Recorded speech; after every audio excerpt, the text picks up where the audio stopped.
तो हाँ जी, आपका नाम है पंकज कुमार, ये आपकी डिटेल है और इसके हिसाब से कुंडली आपकी बनी है मिथुन लगन की। राशि आपकी है सिंह और ये आपकी कुंडली देखो जी, यहाँ पे जो बनी है वो सेम आपकी कुंडली मैंने यहाँ पे बना रखी है।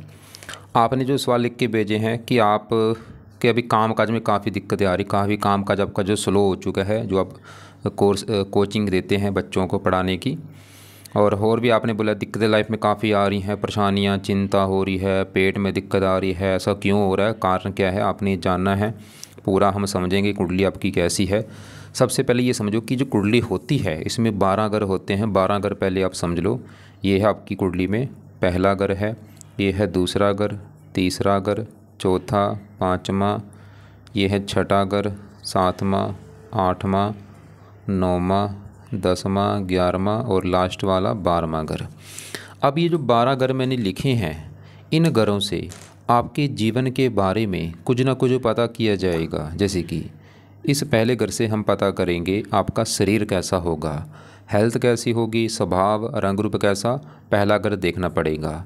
दूसरा घर धन जोड़ने का है, तीसरा घर छोटे भाई बहनों का, चौथा घर आपकी है माता, मकान, वाहन, पाँचवा घर आपके बच्चों का है, छठा घर है शत्रु, रोग, कर्जे का, सातवां घर आपकी है पत्नी का घर, आठवें घर से उम्र देखेंगे, नौवें घर से भाग्य देखेंगे, 10वां घर काम काज का है, 11वां घर है आमदनी, लाभ, इच्छा पूर्ति और 12वें घर से आपके खर्चे देखे जाएंगे। तो आपने भाई यहाँ पे मेरी 2 बातें नोट करनी है। पहली बात, ये जो मैंने 12 घर लिखे हैं इनको याद कर लो। दूसरी बात, इन 12 घरों से जो कुछ देखा जाएगा वो याद कर लो। अब ये देखो कि आपने इस कुंडली में देखना क्या है, वो घर देख लो। मान लो आपने देखना है अपनी पत्नी के बारे में, तो पत्नी का जो घर है वो है 7वां घर। तो 7वें घर से आपकी 7वें घर से देखेंगे पत्नी, और 7वें घर में एक नंबर लिखा है 9 नंबर। 9 है धनु राशि और इसका मालक होता है गुरु। तो आपकी पत्नी के लिए हमें 7वां घर और 7वें घर का बना मालक गुरु देखना पड़ेगा। ऐसे ही मान लो आपकी उम्र देखनी है, 8वां घर है उम्र का और 8वें घर में 10 लिखा है, इसका मालक है शनि। तो आपकी उम्र देखनी है, शनि को देखना पड़ेगा। तो आपको मेरी बात समझ आ रही होगी कि जो भी कुछ देखना है वो घर देखना है और घर का बना मालक देखना है। अब सवाल ये है कि आपकी कुंडली है कैसी। आपकी कुंडली में ग्रह अच्छे भी हैं, ग्रह खराब भी हैं। अच्छे ग्रह पहला सवाल ये है कि अच्छे बुरे ग्रह होते क्यों हैं। ये जो 9 ग्रह हैं इनका कुंडली में अपना घर होता है। अगर खुद के अपने घर में बैठे हैं बहुत अच्छे फल देते हैं, दोस्त के घर में बैठे हैं अच्छे फल देते हैं, उच्च के बैठे हैं बड़े लेवल पे अच्छे फल देते हैं। लेकिन अगर बैठे हैं नीच के ग्रह अच्छे नहीं होते, या ये ग्रह अगर अपने दुश्मन के घर में जाके बैठे तब भी बुरे फल देते हैं। अब आपकी कुंडली में गुरु ग्रह है बहुत अच्छा, क्योंकि अपने घर में बैठा है। बुध अच्छा है, अपने घर में बैठा है। चंद्रमा शुक्र भी ठीक ठाक हैं, शनि भी ठीक ठाक है, रले मिले फल देगा। मंगल थोड़ा सा अच्छा फल भी देगा, बुरा फल भी। मंगल जो है ये बुरे रले मिले दोनों बुरे फल देगा, अच्छे फल भी बुरे फल भी। अब आपकी कुंडली में जो ग्रह खराब है, सबसे ज़्यादा ग्रह खराब है ये सूर्य है। सूर्य क्यों मैंने खराब बोला है, क्योंकि ये जो 7 लिखा है ये नीच का बैठा है। सूर्य खराब होने का पहला कारण है नीच का बैठा है। और दूसरा ग्रह खराब आपका है राहु। तो सूर्य राहु भाई आपके ख़राब हैं, कई कारणों से ख़राब, आपको मैं विस्तार में समझाऊंगा। और बाकी जो मंगल है ये थोड़ा ये अच्छे फल भी देगा, बुरे फल भी। जो मंगल है तो हमने भी क्या देखा, ग्रह काफ़ी कुंडली में अच्छे भी हैं, लेकिन ये 2-3 ग्रह आपके ख़राब भी हैं। अब होता क्या है, जो तो आपके ग्रह अच्छे हैं, जैसे आपका मान लो गुरु अच्छा है, तो गुरु क्या करेगा, आपको बचपन से लेके आपके बुढ़ापे तक अच्छे फल देगा। आज भी अच्छे फल दे रहा है, हमेशा देता रहेगा। लेकिन जब इसकी कभी दशा चलेगी, दशा में इसका अच्छा फल 100 गुना बढ़ जाएगा। मतलब इन ग्रहों का जो असर है वो आज भी है आपके ऊपर, सभी ग्रहों का, लेकिन दशा में असर बढ़ जाता है। आज भी आपके ऊपर बुध का असर है, सबका असर आज भी है, लेकिन आज भाई सबसे ज़्यादा असर किसका है आपके ऊपर, राहु ग्रह का है। क्यों, क्योंकि राहु की चल रही है दशा। मैंने अभी आपको क्या बोला कि ये जो ग्रह हैं दशा में होते हैं ज़्यादा एक्टिवेट। जब इनकी चलती है दशा, तो दशा में इनका जो असर है वो 100 गुना, कई गुना बढ़ जाता है।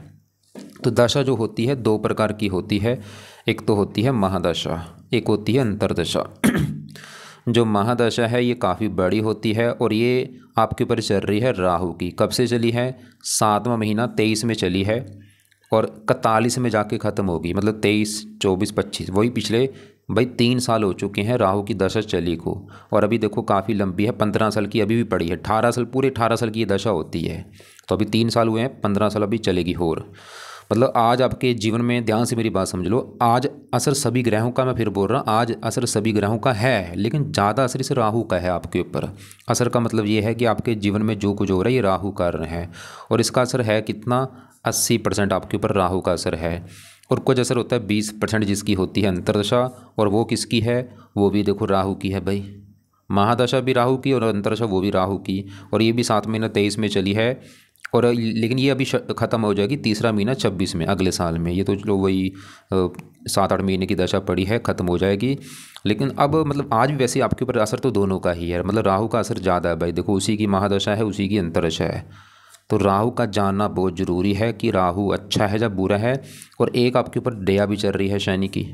पहले मैं डेया की बात करता हूँ। डेया भाई होती है 2.5 साल की। डेया 2 प्रकार की होती है, एक होती है चतुर्डेया, एक होती है अष्टम डेया। है तो दोनों ही खराब, लेकिन अष्टम डेया को बहुत ज़्यादा खराब माना गया है। जब भी आती है हज़ारों दिक्कतें पैदा करती है, दिक्कतें, चिंता, परेशानियाँ, रुकावटें। और ये डेया होती है 2.5 साल की, 2.5 पूरे साल चलती है। और ये आपकी कब से चली है, ये 29 मार्च में आपकी चली थी। 29 मार्च, पिछले वही देखो 5-6 महीने हो चुके हैं चली को भाई, और अभी भी पूरे 2 साल की पड़ी है। तो एक तो मैं ये बोल दूं कि अगर आपके जीवन में पिछले 5-6 महीने से दिक्कतें आ रही हैं, वो कारण है अष्टम डेया शनि की। अगर पिछले 6 महीने से दिक्कतें आ रही हैं, वो कारण क्या है, शनि की अष्टम डेया। और इसमें दिक्कतें क्या आएंगी, काफ़ी दिक्कतें आती हैं, खासकर हेल्थ ख़राब होती है, और भी चिंता, भाग दौड़। अभी क्योंकि अभी भी 2 साल की पड़ी, तो एक तो अगर आप चाहते हैं कि अष्टम डेया जो है ये आपको बुरा फल ना दे, तो क्या किया जाए, शनि के आपने 2-3 उपाय भाई करने हैं। क्या उपाय हैं शनि के? पहला शनि का उपाय है, आप शनि मंदिर जाना शुरू कर दो भाई। वहाँ पे जाके माथा टेक के आना है। कब जाना है? शनिवार को जाओ।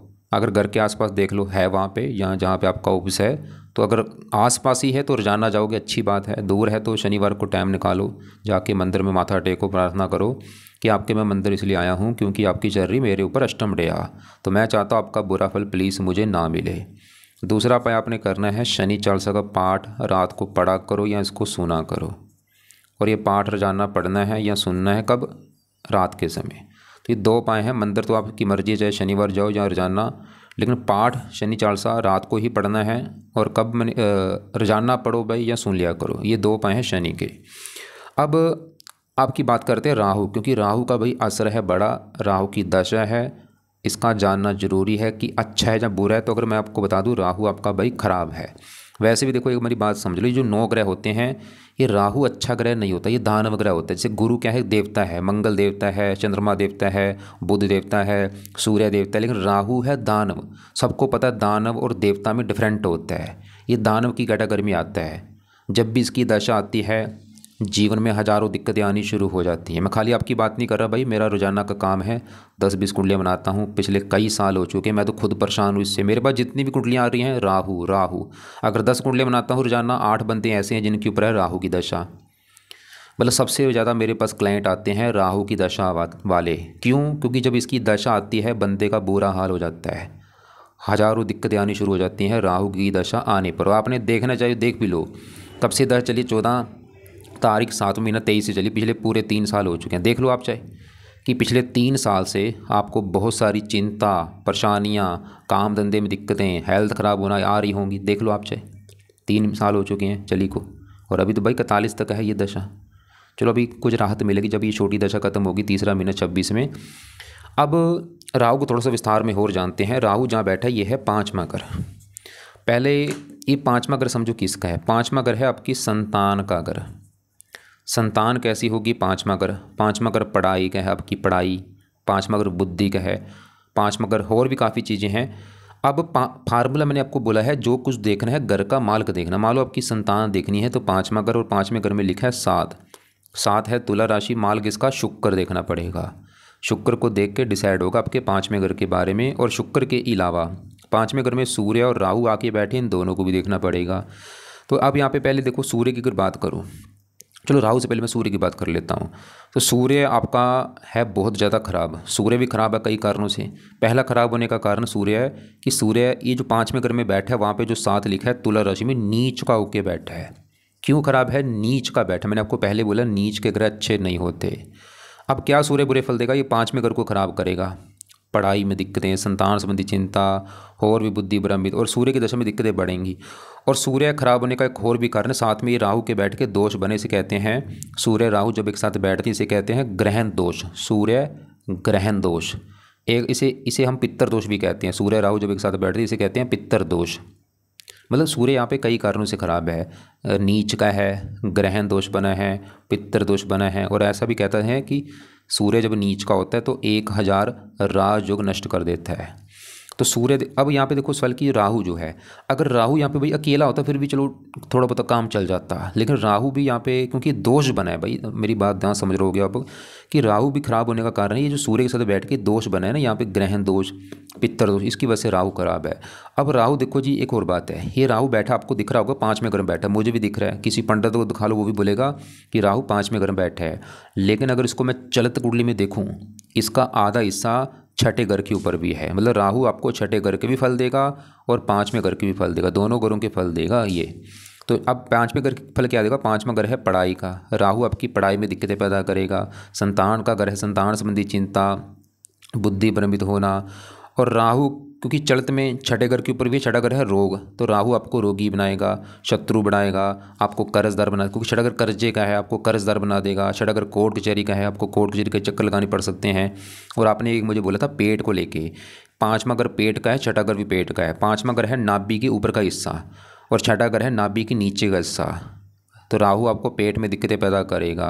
जो ये आपने बोला कब्ज हो रही, गैस बन रही है, इसका कारक है भाई, जब भी राहु की दशा आती सबको ये दिक्कत आती है, गैस बनना, पेट में दिक्कत आना।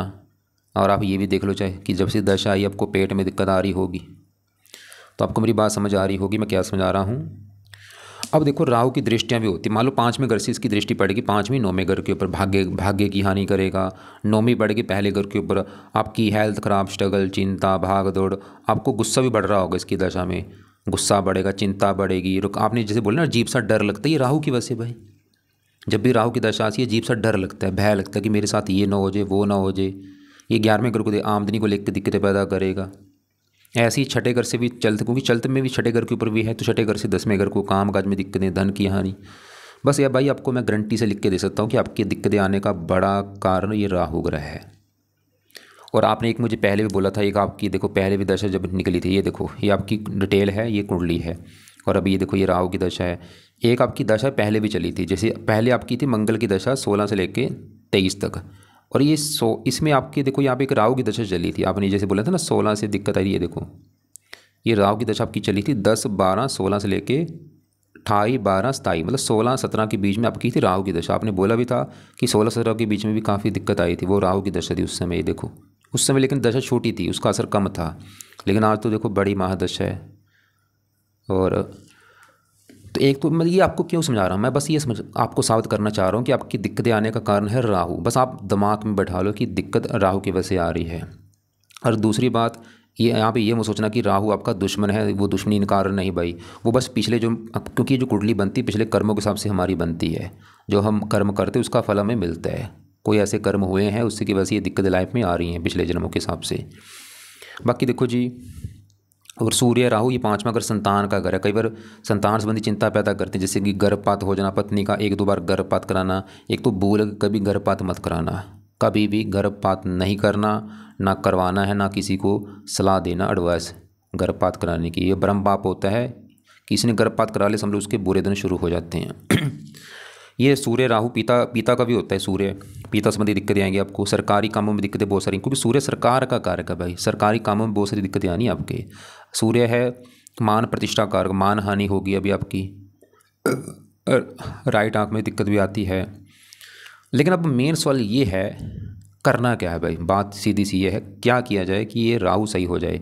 एक आपने मुझे बोला था पहले गोमद धारण किया था, देखो इसके सबके पीछे नंबर लिख रखे हैं, जैसे राहु मंगल के पीछे 8 लिखा है, शनि के पीछे 9, इसके पीछे 4 लिखा है। ये नंबर क्या है, इनकी पावर है। जो रत्न होता है, रत्न इन ग्रहों की पावर को बढ़ाता है। मान लो आपने चलो राहु का गोमद कर लिया, तो गोमद क्या करेगा, इसकी जो पावर 29 है इसकी पावर को बढ़ा देगा, मतलब इसकी पावर जो है 10 गुना बढ़ जाएगी। तो पावर बढ़ने से क्या होगा, राहु के बुरे फल कई गुना बढ़ जाएंगे। तो इसलिए भूल कर भाई गोमद धारण मत कर लेना, उल्टा टांग देगा आपको। अगर पहना है अभी उतार के साइड में रख दो, कभी भूल के धारण मत कर लेना। करना क्या है, राहु की बात करूं तो राहु के आपने करने हैं उपाय। क्या उपाय हैं? पहला उपाय, राहु कवच का पाठ पढ़ा करो।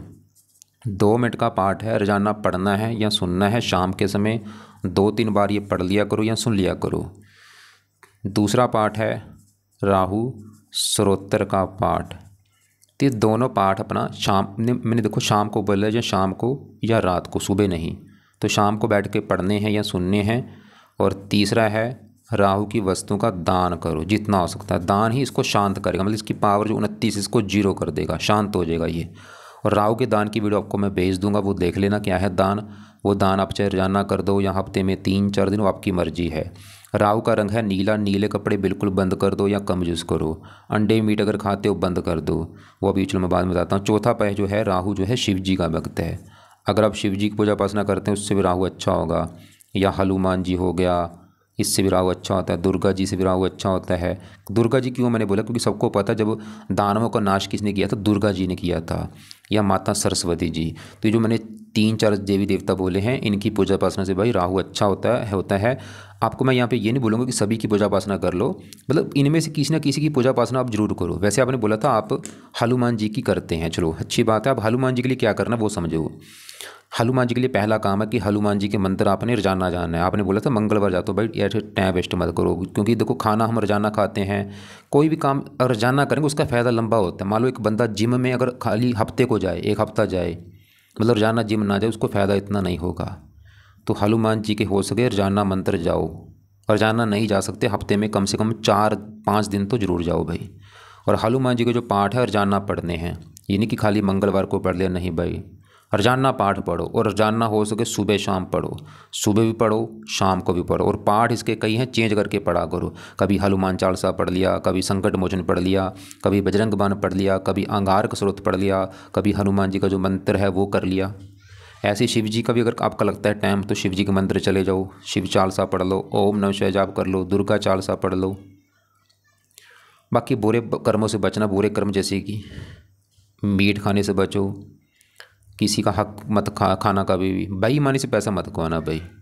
हमेशा ईमानदारी बरतनी है, बुरे कर्मों से बचना है, गाली गलौज करने से बचना है, निंदा आलोचना से बचना है। और एक 5वां उपाय है, जो लोग धार्मिक होते हैं उनको राहु कष्ट नहीं देता। जितना हो सकता है धार्मिक बनो। और धार्मिक का मतलब ये है कि आपका एक तो जो धर्म है उसको फॉलो करो, या हो जिसकी आपको पूजा उपासना अच्छी लगती है उसकी पूजा उपासना करो। और पूजा उपासना बढ़ाना है आपने, खाली ये नहीं कि कभी एक दिन रख लिया कि मैं खाली मंगलवार जाता हूँ, नहीं भाई, रोजाना करो, सुबह शाम करो। मतलब 24 घंटे देखो सबको मिलते हैं, आपको भी 24 घंटे मिले, कम से कम 24 घंटे में 1 घंटा पाठ पूजा को देना है आपने। आधा पौना घंटा सुबह शाम दो, जितना मतलब देखो। अब मेरे ऊपर भी भाई राहु की दशा है, 14 साल हो चुके, लेकिन मुझे कोई दिक्कत नहीं आ रही, क्योंकि मैं 3-4 घंटे सुबह पाठ पूजा करता हूँ। लेकिन आपको नहीं मैं बोलूँगा 4 घंटे करो, लेकिन कम से कम भाई 1 घंटा तो पूरे दिन के लिए निकालो 24 घंटे में। और भी देखो राहु का दान जो बोला वो दान देख लेना क्या है दान, लेकिन मेन दान है सतनाज्य का दान आपने जरूर करना है। 7 प्रकार के अनाज होते हैं, ये पंछियों को डाला करो, चाहे रोजाना डाल दो। नीले कपड़े मत पहनो या कम यूज़ करो। बाकी एक आपके लिए अच्छी बात क्या है कि अभी राहु की जो छोटी दशा है ये अभी 27/3/26 में ख़त्म होगी। इस तीसरा महीना 26 के बाद एक छोटी दशा आपकी चेंज होगी, वो आएगी गुरु की दशा। और वो समय आपका काफ़ी अच्छा होगा, मतलब अगले साल मार्च के बाद ये गुरु की जो छोटी दशा आएगी, काफ़ी आपको राहत मिलेगी। और एक गुरु की दशा आपको मैं यहाँ पे दिखा देता हूँ।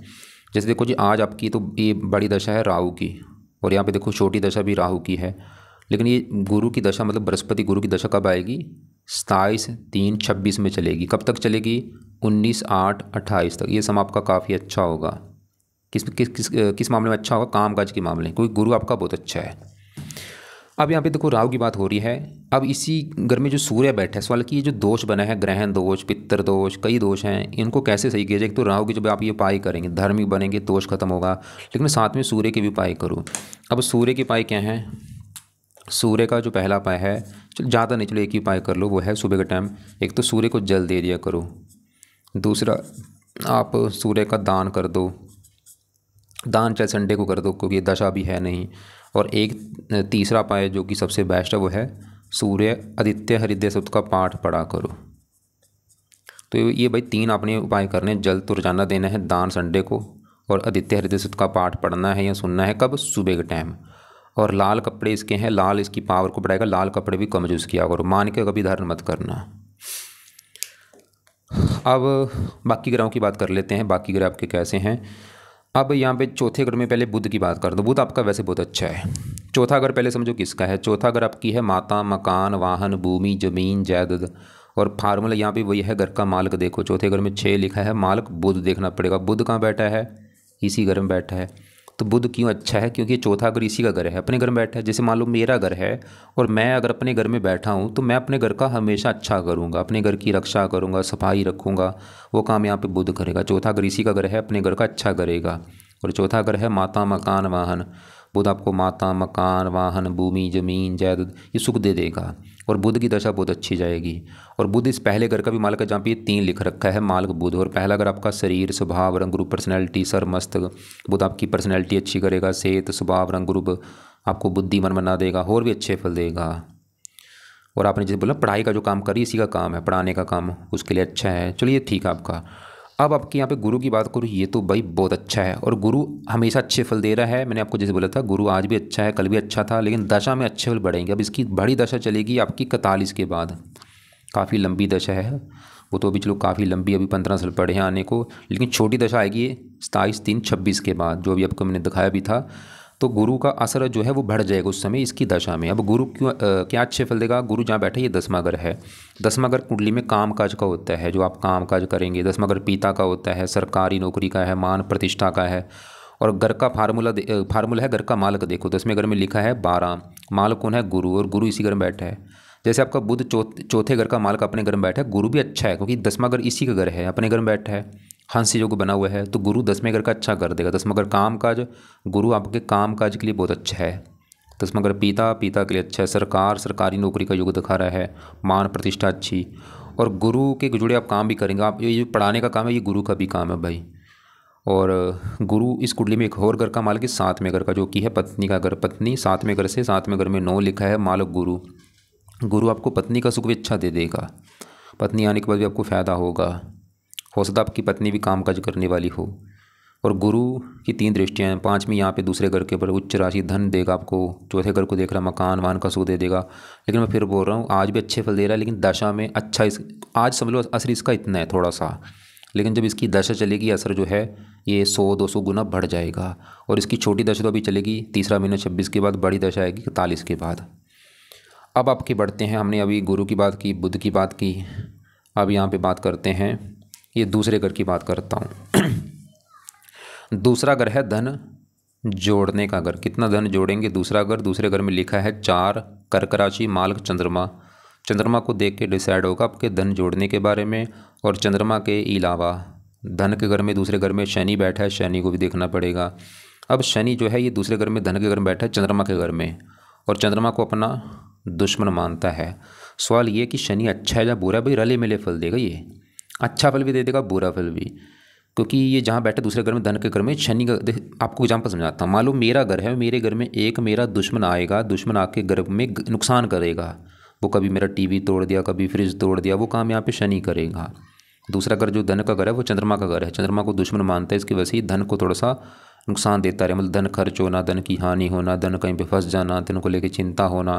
लेकिन शनि, इस कुंडली में शनि के अपने 2 घर हैं। एक तो ये जो 8वां घर है, 8वें घर में 10 लिखा है, मालिक शनि, और यहाँ से अपने घर को देख रहा है, उम्र आपकी वैसे लंबी कर देगा। और ये इस घर का मालिक है भाग्य घर का, भाग्य 9वें घर से, 9वें घर में 11 लिखा है, मालिक शनि। भाग्य धन, वैसे मतलब भाग्य वैसे धन देगा भी आपको, ऐसा नहीं कि धन नहीं मिलेगा, धन देगा भी, लेकिन धन खर्च भी होगा। और बाकी तीसरी यहाँ पे पड़ेगी, मकान वान के ऊपर भी धन खर्च कराता है। मतलब इसको इतना ज़रा खराब मत समझना, ठीक है। और बाकी धन का जो, क्योंकि मैंने आपको बोला था दूसरा घर धन जोड़ने का घर है, उस घर में 4 लिखा है, मालिक चंद्रमा को भी देखना पड़ेगा, वो तीसरे घर में बैठा है, सूर्य की राशि, ये भी अच्छा है। ये आप खुद की मेहनत के बल पर काफ़ी धन जोड़ेंगे, कमाएंगे।